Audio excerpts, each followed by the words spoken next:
கும்பகோணம் தீ விபத்து நடைபெற்ற விதம் மற்றும் 10 வருடங்களாக சென்ற இந்த வழக்கு குறித்து விரிவாக விளக்குகிறார் எமது சிறப்பு செய்தியாளர் சலீம். இந்தியாவிலேயே பள்ளி குழந்தைகள் தொடர்பாக மிகப்பெரிய தீ விபத்து அப்படின்னா 20 வருஷத்துக்கு முன்னாடி ஹரியானா மாநிலத்தில் பள்ளி குழந்தைகள்லாம் ஒன்று கூடியிருந்தாங்க. ஆனுவல் ஃபங்க்ஷன் அப்படின்னு சொல்லி பரிசெல்லாம் கொடுக்க போகிறாங்க அப்படின்னு சொல்லி எல்லாரும் ஒரு மண்டபத்தில் ஒன்று கூடுறாங்க. ஃபங்க்ஷன் நடந்துட்டு இருக்கு, தீ பிடிச்சி எரியுது. அந்த மண்டபம் வாயிலும் மூடிடுச்சு, தீ பிடிச்சி எரிஞ்சிட்டு இருக்கு. 400 பள்ளி மாணவர்கள் உயிரிழந்துட்டாங்க அந்த சம்பவத்தில். இதுதான் மிகப்பெரிய தீ விபத்து இந்தியாவில்.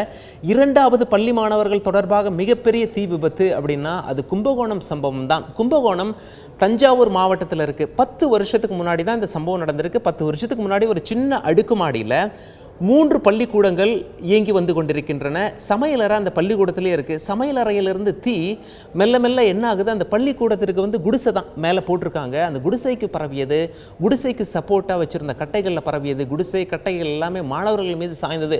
ஓடலான்னு சொல்லி ஓடி போனால் கதவு பூட்டி இருக்கிறதா ஒரு மாணவர்களும் அங்கே இருக்க மாணவர்கள்லாம் சொல்லியிருந்தாங்க. அது மட்டும் இல்லை, அந்த படி ரொம்ப சிறிய படி, அந்த படிக்கட்டுகளில் இறங்கி ஓட முடியவில்லை. நிறைய அந்த படிக்கட்டில் நிறைய தடுப்புகள் இருந்தது. தாண்டி ஓடுறதுக்குள்ள 94 மாணவர்கள் பரிதாபமாக தீயில் உடல் கருகி உயிரிழந்துட்டாங்க.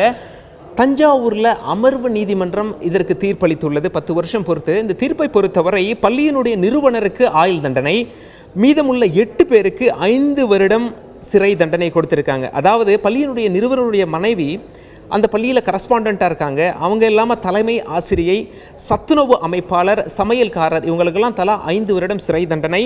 மாவட்ட கல்வி அதிகாரிகள் 4 பேருக்கும் தலா 5 வருட சிறை தண்டனை. என்ஜினியருக்கு 2 வருடம் சிறை தண்டனை. ஆக மொத்தம் 10 பேர் குற்றவாளிகளாக அறிவித்து தண்டனைகளும் அறிவிக்கப்பட்டிருக்கு. இந்த வழக்கில் மீதமுள்ள குற்றம் சாட்டப்பட்ட 14 பேரில் ஏற்கனவே 3 பேர் விடுவிச்சிட்டாங்க. அது மட்டும் இல்லை, 11 பேரை இப்போ விடுதலை செஞ்சுருக்காங்க. விடுதலை செய்யப்பட்டவர்களில் குற்றம் சாட்டப்பட்ட 8 கல்வி அதிகாரிகளும் 3 ஆசிரியர்களும் அடங்குவர். இந்த தீர்ப்பு குறித்து என்ன நினைக்கிறீங்க அப்படின்னு சொல்லி உயிரிழந்த குழந்தைகளின் பெற்றோர்களிடத்தில் கேட்கப்பட்டது. அவங்க என்ன சொல்றாங்க, 10 வருஷம் பொறுத்து எங்களுக்கு தீர்ப்பு வந்திருக்கு.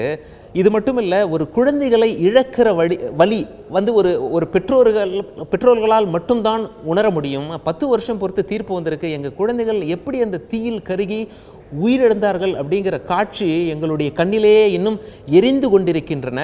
அது மட்டும் இல்லை, 10 வருடம் கழித்து தீர்ப்பு வந்திருக்கு. ஊடகங்கள்லாம் எங்ககிட்ட கேட்குறீங்க இந்த தீர்ப்பை பற்றி நாங்கள் என்ன நினைக்கிறோம் அப்படின்னு சொல்லிட்டு.